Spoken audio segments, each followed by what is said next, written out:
Most people walked past her because the sign around her neck was easier to look at than her eyes. The rain started 40 minutes before sunset, thin at first, then harder, hissing against the neon signs that crowded the lower market levels of Port Meridian. Water mixed with engine grease and spilled coolant beneath Noah Carter's boots as he pushed a rusted generator cart through the alley beside Dock Sector 9. The whole district smelled like burnt wiring, cheap noodles, wet metal, and overheating plasma vents. Above him, giant holographic ads flickered through the rain in shades of electric blue and crimson, promising luxury travel to worlds nobody in this part of the city would ever see. Noah kept his hood low and his eyes down. That was how you survive the lower tiers. Don't stare. Don't interfere. Don't give anyone a reason to remember your face. The generator behind him rattled hard over a broken section of pavement, nearly tipping sideways. "Easy," he muttered, catching it before it slammed into the wall. His right sleeve was soaked black from the rain, and his fingers still ached from spending 11 straight hours repairing fusion relays at Mercer's repair shop. The old mechanic liked to say machines were simpler than people because machines only broke for one reason at a time. Noah used to believe that. Then he started working near the market. A burst of laughter echoed ahead through the rain. Not normal laughter. Sharper. Meaner. The kind people made when they stopped seeing someone as real. Noah slowed as he turned the corner into the open square. The market stretched beneath layers of suspended catwalks and glowing transit rails, crowded with vendors packing up for the night while rain drummed against patched tarps overhead. Alien merchants shouted final prices in half a dozen languages while steam rolled from food stalls into the cold evening air. In the center of it all stood a metal pole bolted into the pavement beside a drainage grate. And chained to it was a girl. Noah stopped moving. She couldn't have been much older than him. Tall. Thin. Her silver-white hair clung damply to her shoulders beneath the rain, and pale blue-violet skin shimmered faintly under the neon glow like light beneath cracked ice. A black restraint collar circled her throat, connected by a chain to the pole behind her. Water dripped from the ends of her hair and ran slowly down her arms, but she never tried to wipe it away. She simply stood there barefoot and silent while people passed around her like she was part of the street. The sign hanging from her neck swayed slightly in the wind. "Free. Defective. Do not return." Someone nearby snorted. "Still no takers?" Another voice called. "Told you nobody wants dead blood." A few people laughed again. Noah barely heard them. He was staring at the girl's eyes. Gold. Not bright or fiery like the noble families shown in the news feeds. Tired gold.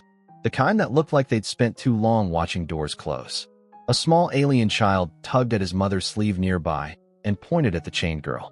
"If she's free," the child asked innocently, "why doesn't anyone take her home?" The mother pulled him away without answering.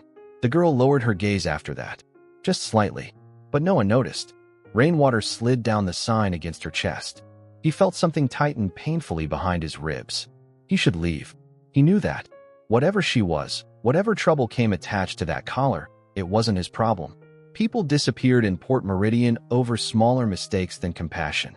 But his feet didn't move. Across the square, the girl slowly lifted her head again. For one brief second, her tired golden eyes met his through the rain and neon haze. And Noah realized something that made his stomach feel strangely hollow. She wasn't looking at him like she wanted help. She was looking at him like she already knew he would walk away too. Noah stood in the rain long after common sense told him to keep walking. Around him, vendors lowered metal shutters over their stalls while transit lights painted shifting bands of red and blue across the flooded pavement. The chained girl never spoke. She only watched the crowd with the distant stillness of someone who had already accepted disappointment before it arrived. Somewhere above the square, an incoming freight carrier roared across the night sky, rattling the hanging signs overhead. Noah finally forced himself to move again, gripping the handle of the generator cart as he pushed forward through the market. But after only a few steps, he slowed, then stopped. His jaw tightened. "Damn it," he muttered softly. He turned back. The girl noticed immediately. Not hope, just awareness. Like an animal hearing footsteps return. Noah approached carefully until he stood a few feet away from her beneath the dripping neon canopy. Up close, the restraint collar around her throat looked worse than he thought. Thin silver lines pulsed faintly beneath the dark metal casing every few seconds, synchronized with a soft clicking sound. Regulator tech. Expensive. Illegal in most human sectors. Rainwater slid down the side of her face, but she made no effort to move. How long have you been standing here? Noah asked quietly. Her eyes flicked toward him, cautious and unreadable. Long enough for the market to close twice. Her voice surprised him. Calm. Smooth. Tired in a way that sounded deeper than exhaustion. Noah glanced at the sign hanging from her neck again. The word defective bothered him more than it should have. He hated the way people used labels to make cruelty feel reasonable. You hungry? He asked. A faint crease appeared between her brows, almost like confusion. Why? Because people usually are after standing in the rain for hours. She studied him carefully before answering. Food costs money. Noah shrugged one shoulder. So does fixing generators. Still got stuck doing that all day. For the first time, something shifted in her expression. Not amusement exactly. More like surprise that he had spoken to her normally. Noah reached into the side pouch of his work jacket and pulled out a wrapped thermal bread roll from lunch he never had time to eat. It was still slightly warm from sitting near the generator core all afternoon. He held it out toward her. She did not take it. There is always a price afterward, she said softly. Not this time. That is what people say before the price changes. Noah looked at her for a moment, then crouched beside the pole instead of forcing the food into her hands. The pavement was freezing cold through his jeans. My boss says machines stop working when one small part overheats and nobody notices in time, he said. People are not much different. Rain hammered against the tarps overhead. Somewhere nearby, a drunk trader laughed too loudly before stumbling into the darkness. The girl lowered her eyes briefly toward the bread in his hand. Noah noticed her fingers trembling slightly from the cold. What is your name? He asked. She hesitated long enough that he thought she might ignore him completely. Then finally, almost reluctantly, she answered. Lyra. Noah nodded once. I am Noah. She looked at him strangely after that, as if the simple act of exchanging names felt unfamiliar now. Most people in the market probably never asked. They only read the sign. A sudden sharp click came from the collar around her throat. Lyra flinched before she could hide it. Noah immediately looked up. The silver lines beneath the restraint casing glowed brighter for a split second before dimming again. What was that? He asked. Nothing. Another pulse. This time Noah saw her breathing tighten slightly afterward. His stomach sank. That was not nothing. He had repaired enough industrial tech to recognize failing hardware when he heard it. And whatever was locked around her neck was getting worse. The clicking sound came again 3 seconds later. Softer this time, but wrong in a way Noah could feel in his teeth. He had spent most of his life around damaged machinery. Old cargo lifters with failing servos. Fusion relays held together with recycled parts. Air scrubbers that rattled before they exploded. Broken things always warned you before they died. Most people just stopped listening. Noah stared at the collar around Lyra's throat while rainwater rolled down the black metal casing in silver streaks. Tiny fractures spread beneath the glowing regulator lines every time the pulse hit. That restraint is malfunctioning, he said quietly. Lyra immediately looked away. It is functioning exactly as intended. Another pulse flashed beneath the collar. Her fingers tightened against the chain for half a second before relaxing again. Noah. Noticed anyway. No, he said. That sound means overheating. Lyra gave a faint shake of her head, almost impatient now. Human, you should leave before someone notices you speaking to me this long. You keep saying that. Because you clearly do not understand where you are. Noah leaned back slightly against the cold metal pole beside her. Lower Market District. Port Meridian. Smells terrible. Food costs too much. Transit system breaks twice a week. A faint breath escaped her nose. Not quite a laugh. That is not what I meant.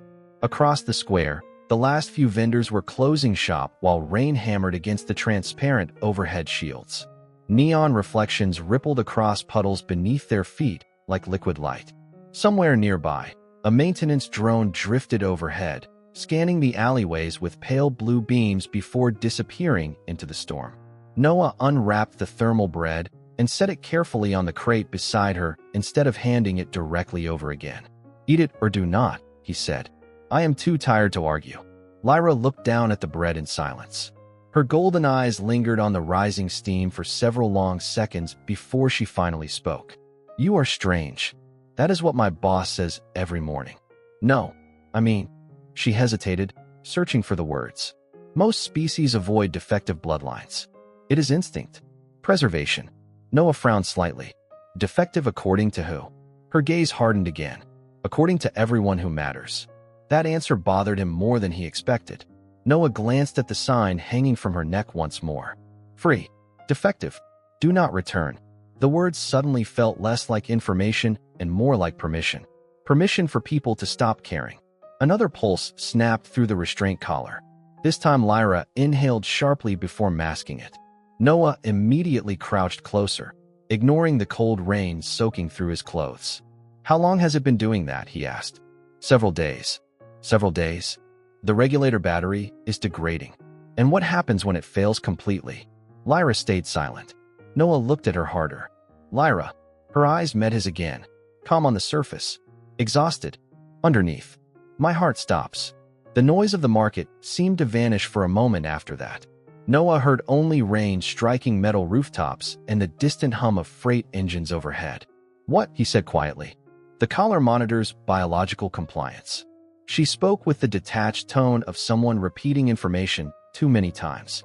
If the system detects instability or prolonged neglect, it initiates neural shutdown. Noah stared at her in disbelief. That thing can kill you. It belongs to the family that owned me. Therefore my condition belongs to them as well. Noah felt something cold settle heavily in his chest. Owned. She had said it so casually, like she no longer expected the word to sound wrong. Another click echoed softly from the collar. Louder now. Faster. Noah looked at the damaged regulator lines, then toward the darkening streets beyond the market square. Most repair shops on the lower tiers were already closed for the night. Even if he found replacement parts, regulator collars were controlled tech. Illegal to tamper with unless you wanted trouble from people much wealthier and more dangerous than him. He should walk away now. Forget the entire thing before someone saw him involved.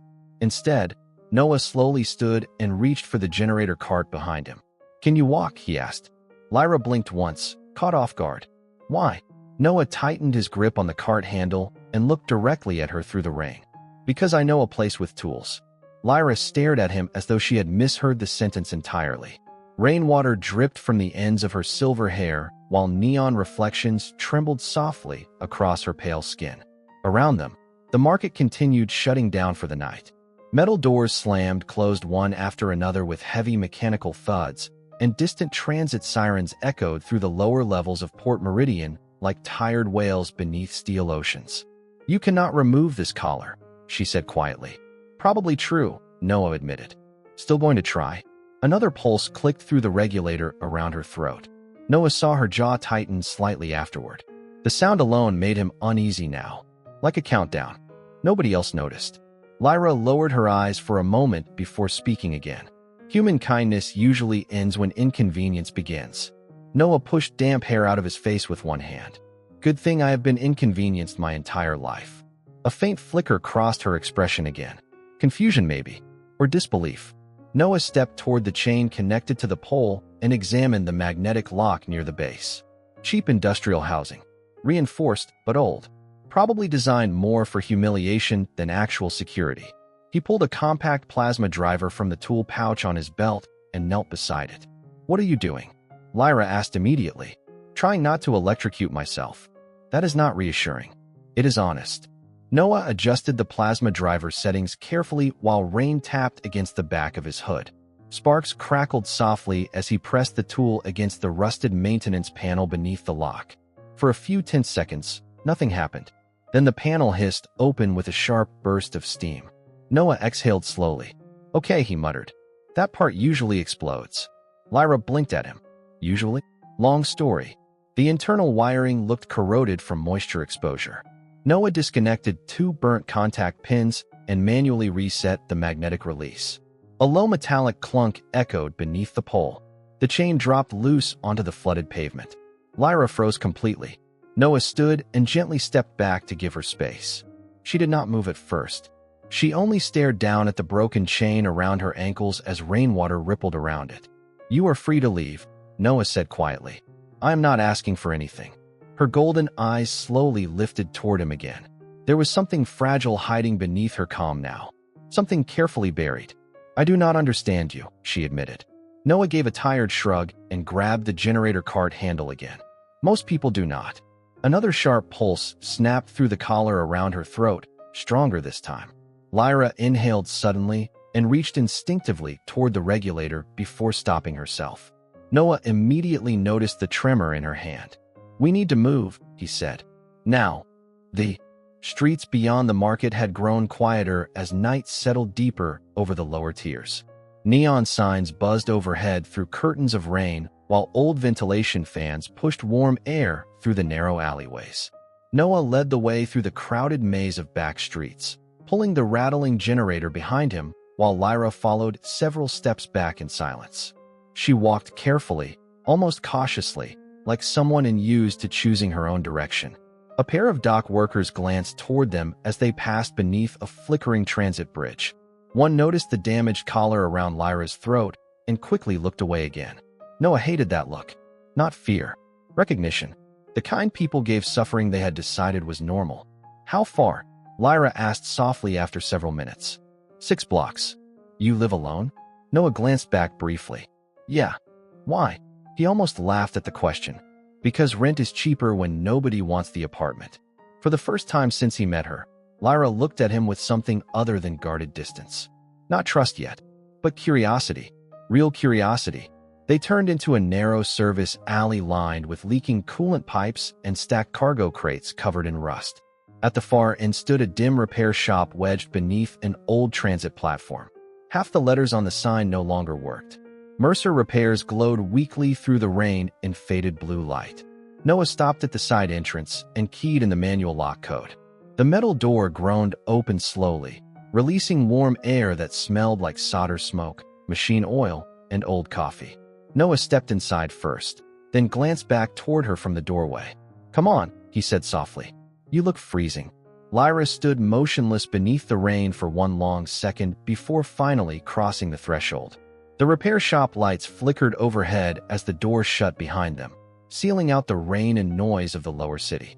For the first time all night, Noah could hear something besides engines and crowds. The steady hum of battery chargers, the soft ticking of cooling metal, water dripping from his jacket onto the concrete floor. Lyra remained near the doorway, unmoving, beneath the dim blue work lights. Her eyes scanned the room carefully. Old engine parts filled rusted shelves from floor to ceiling. Half-disassembled drones hung from magnetic racks beside walls covered in grease stains and handwritten repair notes. A portable heater glowed orange near the back workbench, pushing warmth into the cold air with uneven rattling breaths. Noah dropped the generator cart beside the main table and peeled off his soaked work gloves. "It looks worse at night," he admitted. Lyra glanced toward him. "I have seen worse places." That is either comforting or deeply concerning. A faint pulse cracked through the restraint collar again, strong enough this time that the nearby tool rack vibrated softly. Noah immediately grabbed a handheld scanner from the workbench and stepped closer. Lyra stiffened the moment he approached. Not aggressively, instinctively, like someone expecting pain before contact. Noah noticed and slowed down. "I need to check the regulator," he said quietly. "I am not going to hurt you." Her golden eyes held his for a long second before she gave a small nod. Noah crouched beside her and activated the scanner. Pale blue light swept slowly across the damaged collar while diagnostic readings flashed across the cracked display screen. Noah frowned almost immediately. "This thing is a disaster," he muttered. "Battery core instability. Thermal damage. Neural override spikes."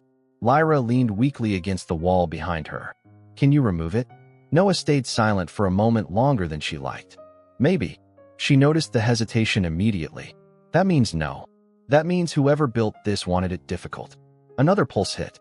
Lyra sucked in a quiet breath and closed her eyes briefly. Noah saw the muscles in her hand tremble against the wall. "Sit down," he said quickly. She looked at him in confusion. "You are shaking." "I am fine." That was not a suggestion. Lyra stared at him for a second before slowly lowering herself onto the old mechanic stool beside the heater. The orange light softened the pale blue-violet tones of her skin, and for the first time Noah noticed how exhausted she actually looked. Not just physically, deep exhaustion, the kind people carried when they stopped expecting tomorrow to improve.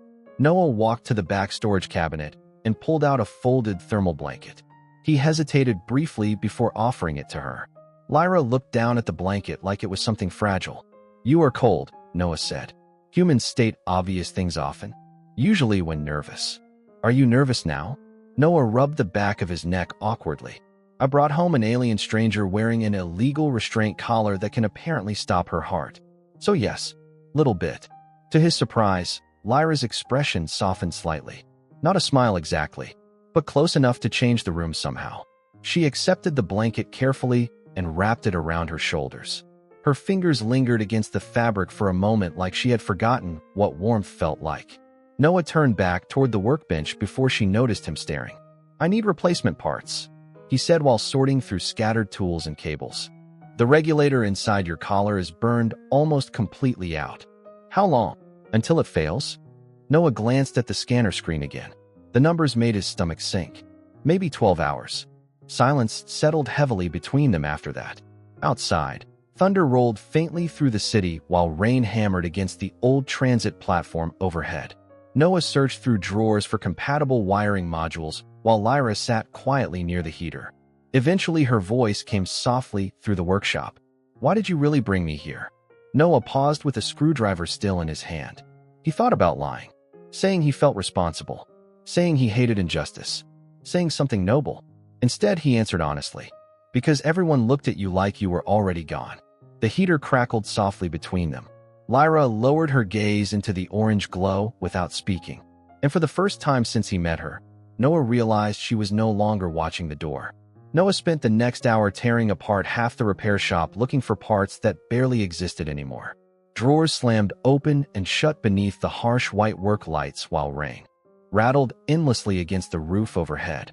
Old circuit boards covered the main table beside stripped engine housings and tangled wire bundles that smelled faintly of melted plastic. Every few minutes, the restraint collar around Lyra's throat emitted another sharp pulse, and every time it did, Noah worked faster. "Tell me if it gets worse," he said while digging through a crate filled with discarded regulator components. Lyra sat quietly beside the heater wrapped in the thermal blanket, her silver hair finally beginning to dry in the warmth. "You say that every 6 minutes." Noah glanced over one shoulder. "Because every 6 minutes it sounds worse." Another pulse cracked softly through the room, as if proving his point. Noah found an old neural stabilizer module beneath a pile of damaged relay plates and held it up triumphantly. "Maybe this still works." "You sound unconvinced." "I am trying optimism for once." He carried the stabilizer to the workbench and connected it to the diagnostic scanner. The monitor flickered violently before displaying a long red error warning. Noah sighed heavily. "Never mind." Lyra watched him silently for a while after that. Most people, Noah realized, would have given up by now. The parts were wrong. The collar was advanced. The risk alone should have been enough to send him walking away hours ago.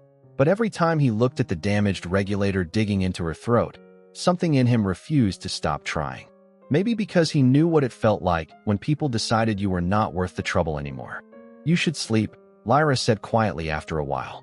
Noah snorted softly without looking up from the open toolkit. "Not really my week for that." "You have work tomorrow." "Probably. And yet you continue this." Noah leaned back in the chair and rubbed tiredness from his eyes. "My mother used to fix old kitchen appliances when I was a kid," he said absent-mindedly. "Toasters, heaters, coffee machines. People would throw them away over one burnt fuse." Lyra tilted her head slightly. "And she hated waste." He shrugged faintly, said, "If something can still be saved, you try." The workshop fell quiet except for the ticking heater and distant thunder outside.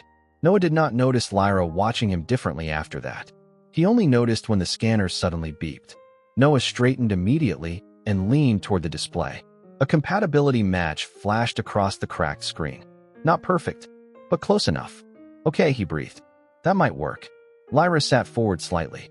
"You found something? Maybe a temporary bypass for the regulator core." Noah reached carefully toward the collar around her throat.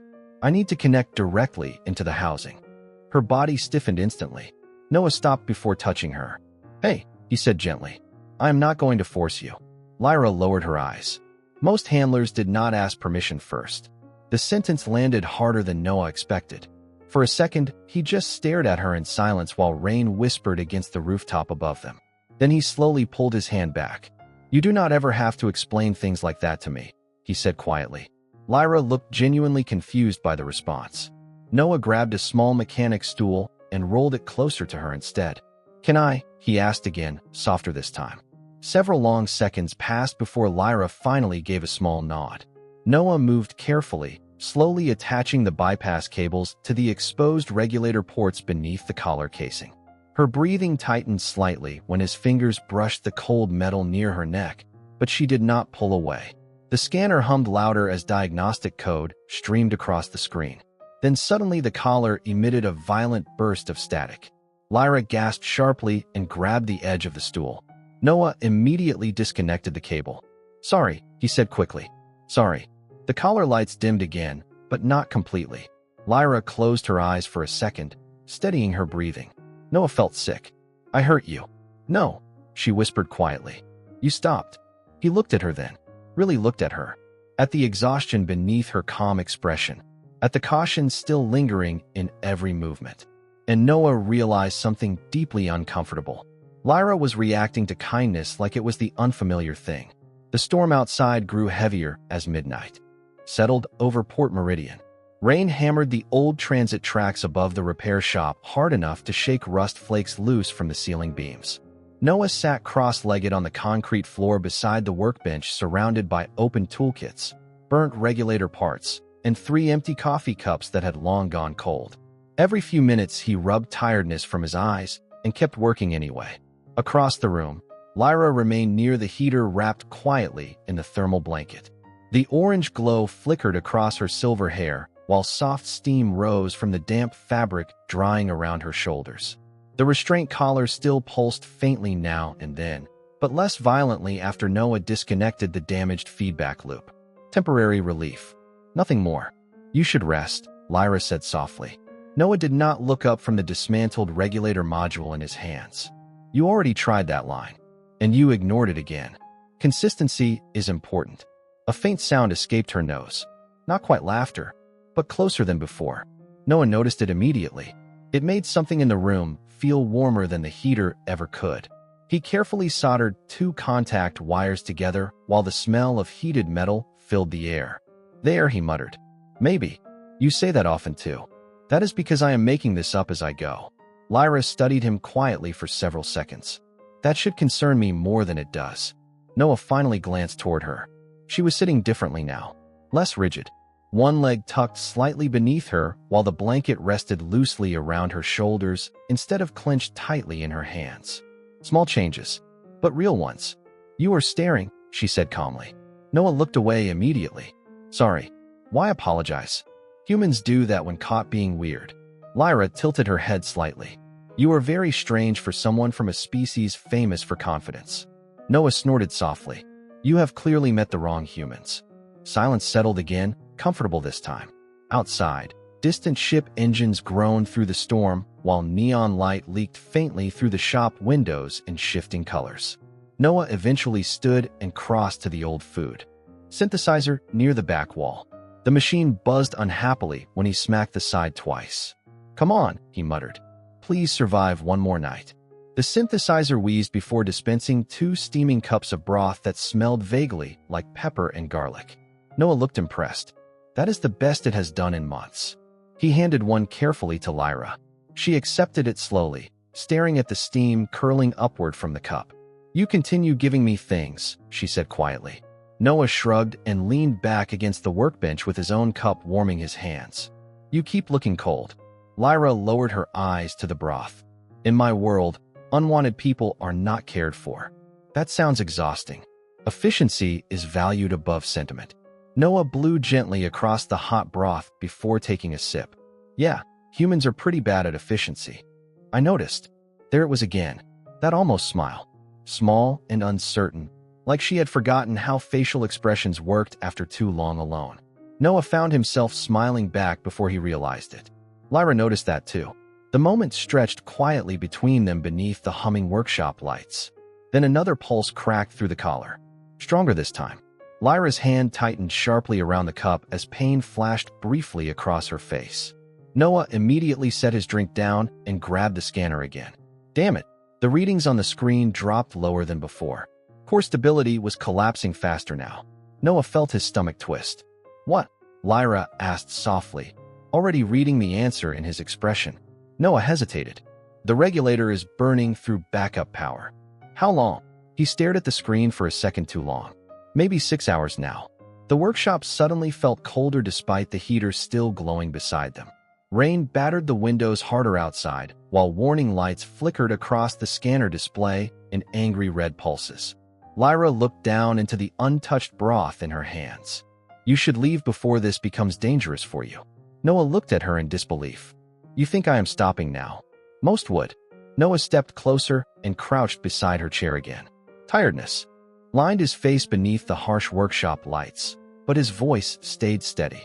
"Lyra," he said quietly, "I need you to understand something."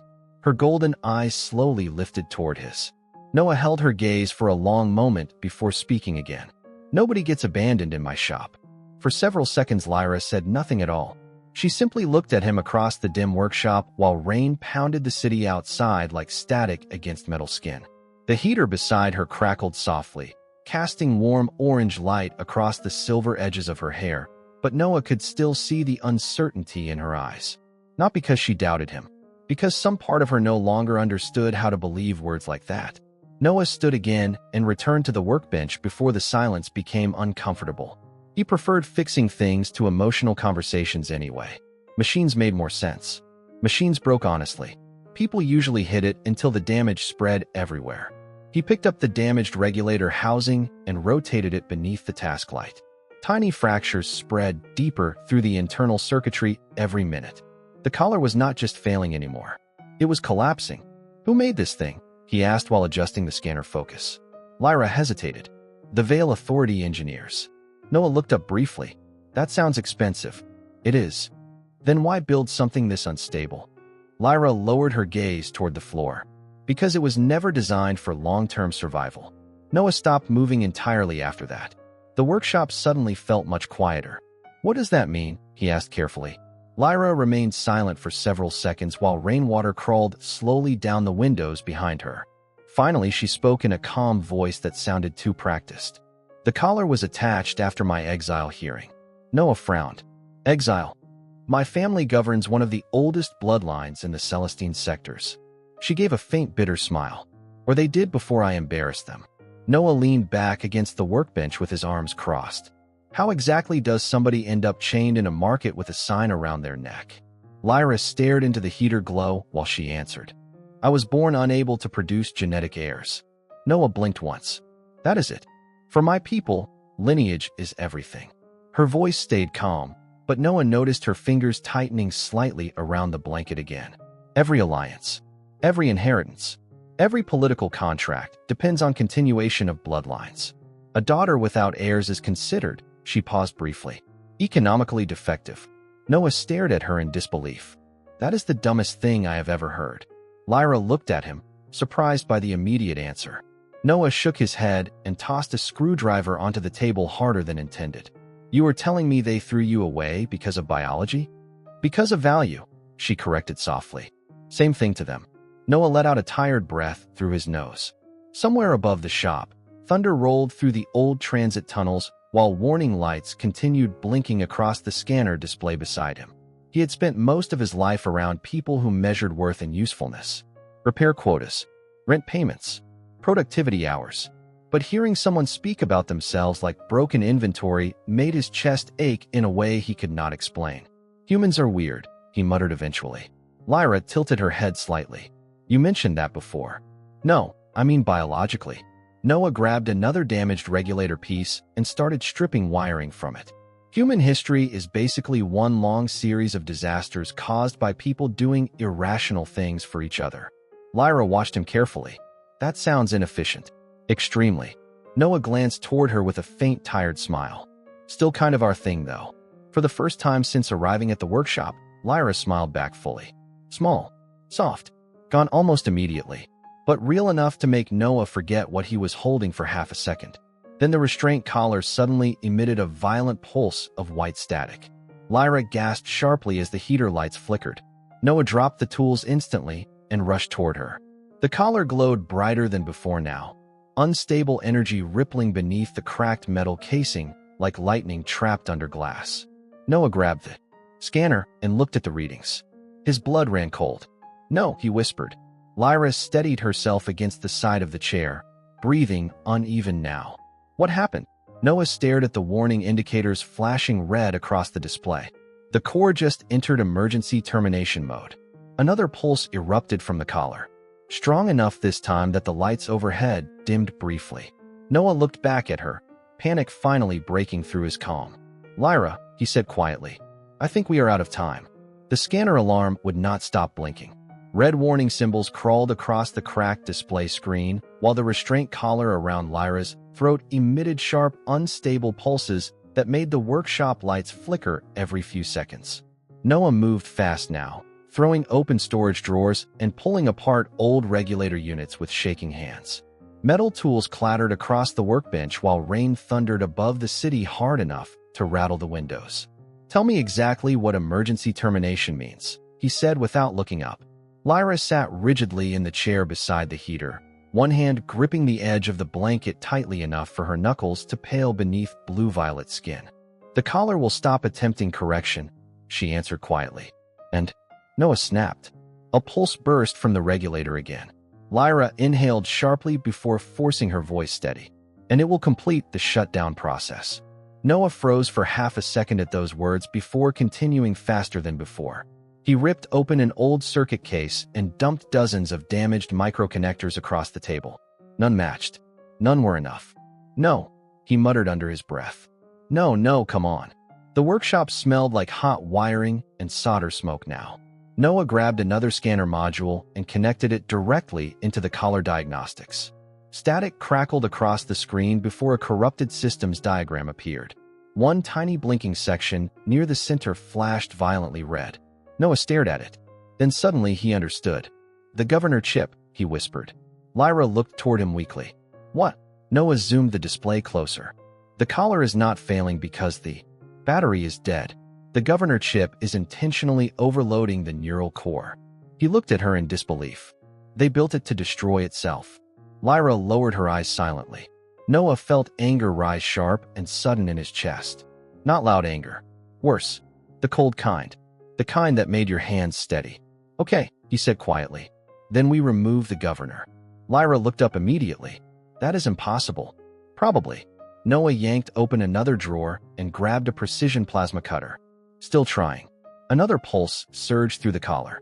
Strong enough this time that Lyra bent forward slightly with a strained breath. Noah was beside her instantly. "Hey." His voice softened immediately. "Stay with me." Her breathing trembled unevenly now. "You should not do this." "Too late." "Noah." She looked directly at him then, and for the first time since he met her, he saw actual fear beneath the calm surface. "If you damage the neural bridge while removing the governor chip," she stopped. Noah swallowed hard. "What happens?" Lyra's golden eyes held his for a long second. "It could stop my heart instantly." The room went completely silent except for rain hammering the rooftop and the faint mechanical hum of the heater nearby. Noah looked down at the plasma cutter in his hands. Cheap tool. Unstable edge control. One mistake by even half an inch could kill her. He had repaired generators, engines, transit drones. Never anything like this. "You should walk away now," Lyra whispered softly. "Before this becomes your fault too." Noah stared at the damaged collar around her throat, at the glowing fractures spreading wider beneath the metal casing every second. Then he looked back at her. "You know something funny?" he said quietly. Lyra blinked weakly. "What?" Noah crouched in front of her, so they were eye level beneath the dim workshop lights. "All night you keep talking like your life is some kind of burden people got stuck carrying." His grip tightened slightly around the cutter handle. "And I still have not heard one good reason why." Lyra stared at him speechless. Noah carefully adjusted the plasma cutter settings with steady fingers despite the fear twisting. Through his stomach. "I need you to trust me for about 5 minutes, he said. "Can you do that?" The collar emitted another violent pulse. Lyra shut her eyes briefly against the pain before looking back at him. There was uncertainty there. Fear. Exhaustion. But underneath it now, something else had appeared for the first time. Trust trying very hard to exist. Slowly, she gave a single small nod. Noah exhaled once and moved behind her chair. The plasma cutter hummed softly to life in his hands, blue light reflecting across the silver strands of her hair. Outside, thunder rolled across Port Meridian while the old repair shop trembled beneath the storm. And somewhere deep inside himself, Noah realized he had already made the decision hours ago. He was going to save her even if nobody else thought she was worth saving. The plasma cutter hummed softly in Noah's trembling hands while warning lights continued flashing red across the workshop walls. Lyra sat perfectly still in the mechanic chair beside the heater, her breathing shallow now beneath the damaged restraint collar. Every pulse from the regulator sounded sharper than before, like metal cracking beneath pressure. Noah swallowed hard and adjusted the cutter to its lowest possible setting. "This is probably going to feel strange," he said quietly. Lyra gave the faintest nod. "That is not comforting either." Noah almost smiled despite the fear twisting through his chest. "Yeah, I am not great at this part."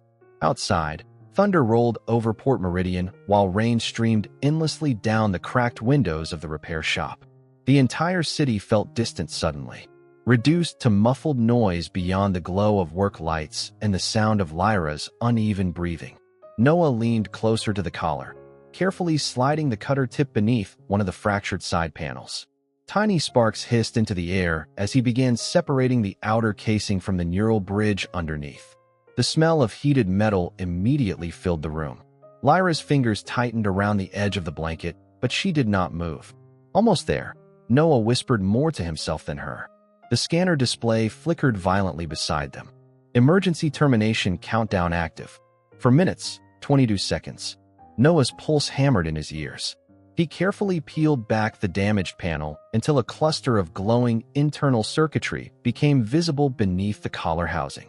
At the center sat a black crystal chip no larger than his thumb. Hairline fractures pulsed through it with unstable white light. "Found you," Noah breathed. Lyra's voice came softly through strained breathing. "Is that the governor?" "Yeah." Noah stared at it for a second too long. The chip was directly connected to the neural bridge running along the base of her neck. One slip and the overload would hit her nervous system instantly. He had never been more aware of his own hands before. "Noah," Lyra whispered quietly. He looked at her reflection in the dark workshop window beside them. "Yeah. Thank you." The words hit him harder than he expected.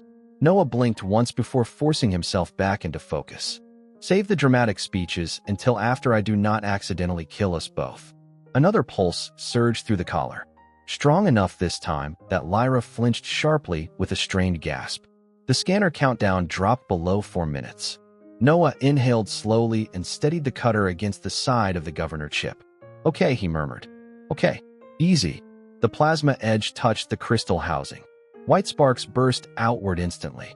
Warning alarms screamed across the scanner display, while the restraint collar glowed blindingly bright around Lyra's throat. Noah gritted his teeth and kept cutting. "Noah," Lyra gasped. "Stay with me," he said immediately. "Do not close your eyes." The governor chip cracked halfway through. The collar suddenly emitted a violent burst of static that blew out half the workshop lights. Darkness swallowed the room except for the orange heater glow and the blinding white pulses racing beneath the collar. Noah's heart nearly stopped. Then he heard it. A different sound. Lower. Weaker. The governor was failing. "Come on," Noah whispered desperately. He drove the cutter through the final section of crystal housing. The chip shattered apart with a sharp metallic snap. For one terrifying second, everything went silent. No warning lights. No pulses. No alarms. Lyra's body went completely still in the chair. Noah dropped the cutter instantly and grabbed the scanner with shaking hands. No signal. No regulator activity. "Lyra." His voice cracked slightly. She did not answer. Noah's chest tightened so hard it hurt. "Lyra." Then suddenly she inhaled. Sharp. Deep. Alive. The scanner rebooted beside them with a soft chime. Neural override disconnected. Emergency termination canceled. Noah stared at the screen in disbelief before looking back at her. The collar lights had gone dark.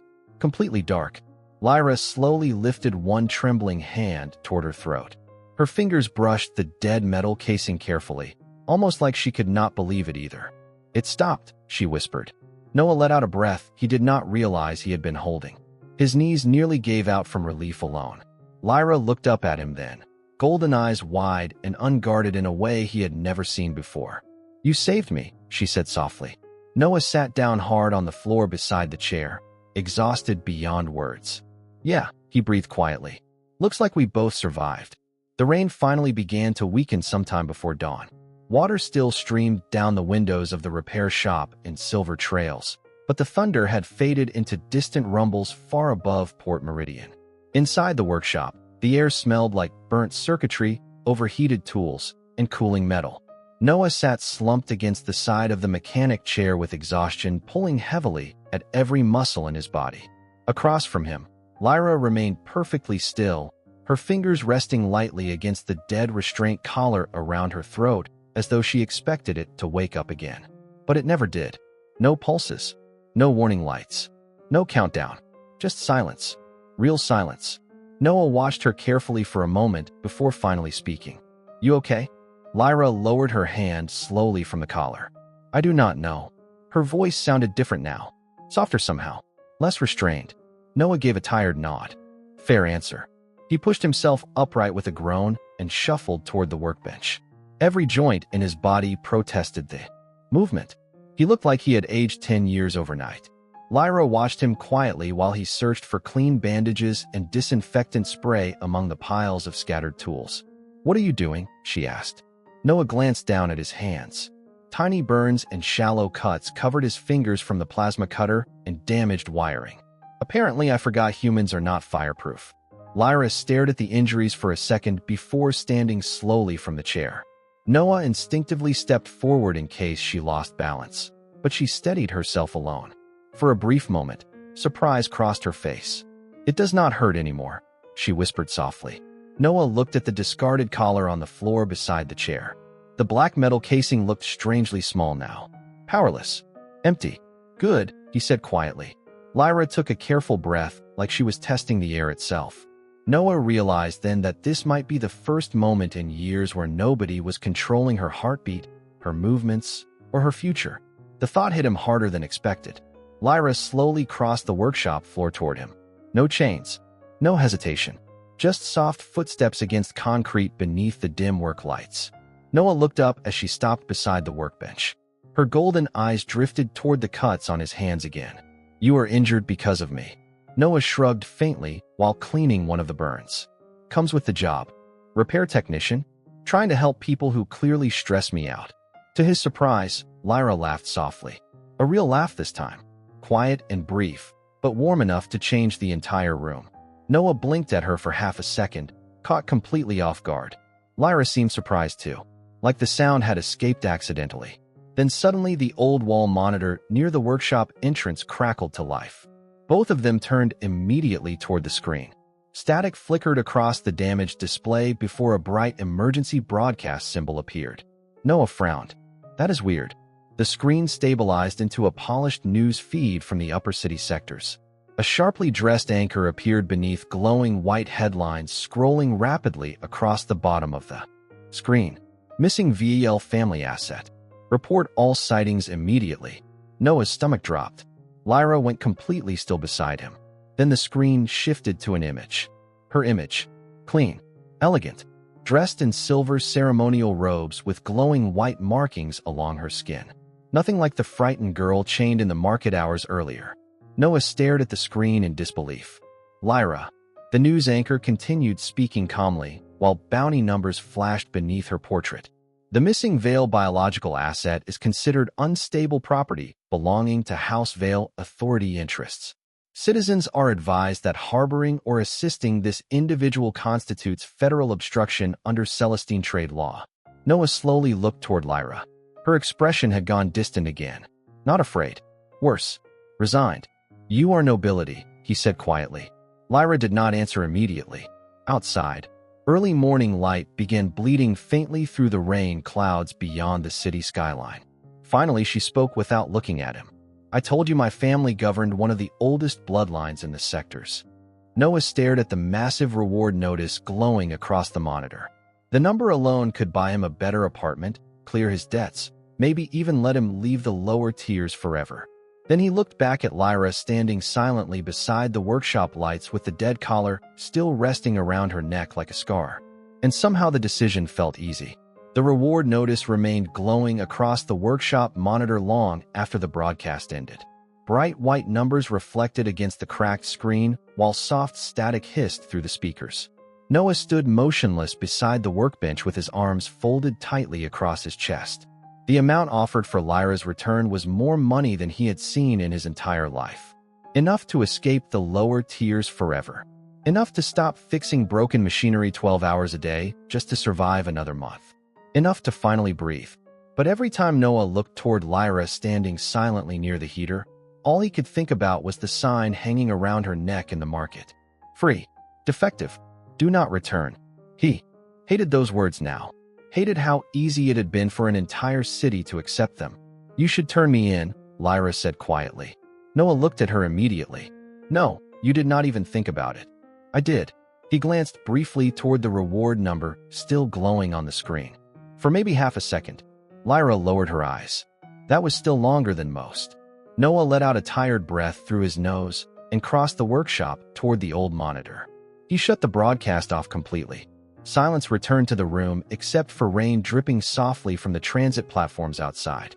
You are not property, he said firmly. Apparently, several governments disagree. Noah leaned against the wall beside the dead screen. Governments also approved powdered eggs as school food for 30 years. I do not trust them much. Lyra looked at him strangely again. That expression she got whenever kindness interrupted everything she thought she understood about people.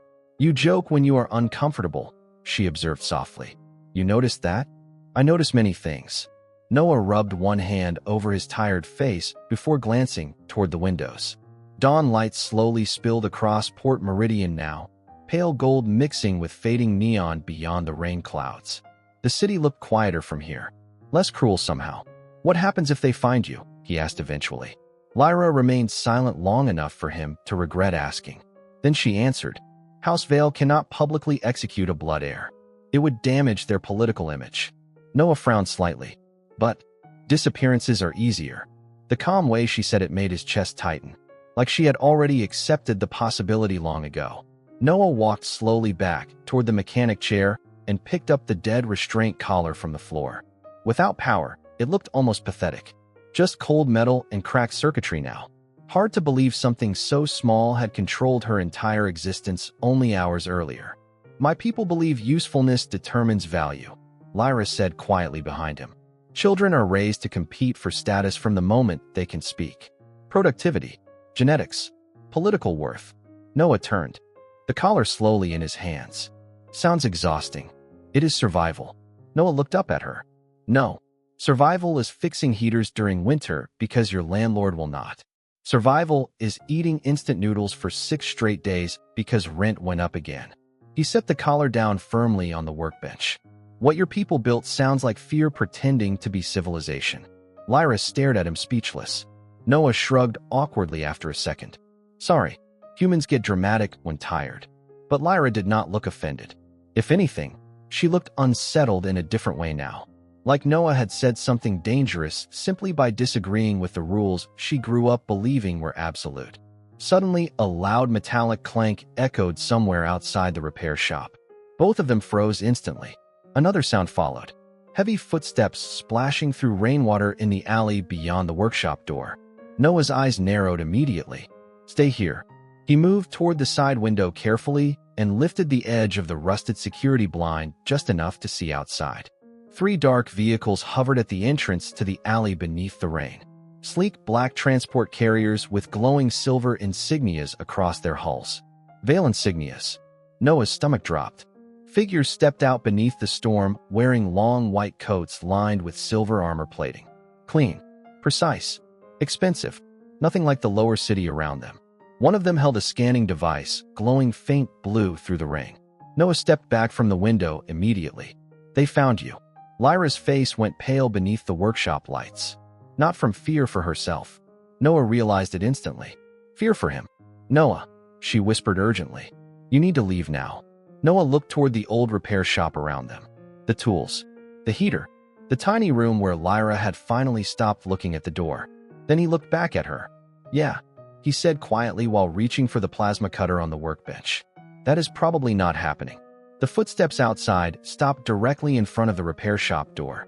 Rainwater dripped from the transit platforms overhead, while pale morning light spread slowly across the alley beyond the fogged windows. Noah stood near the workbench, gripping the plasma cutter tightly in one hand, even though he knew it would not do much against professional security officers. Across the room, Lyra looked toward the entrance with the quiet expression of someone watching an old nightmare return. Then 3 sharp knocks echoed through the metal door. Precise, calm, official. Noah exchanged one quick glance with Lyra before stepping forward.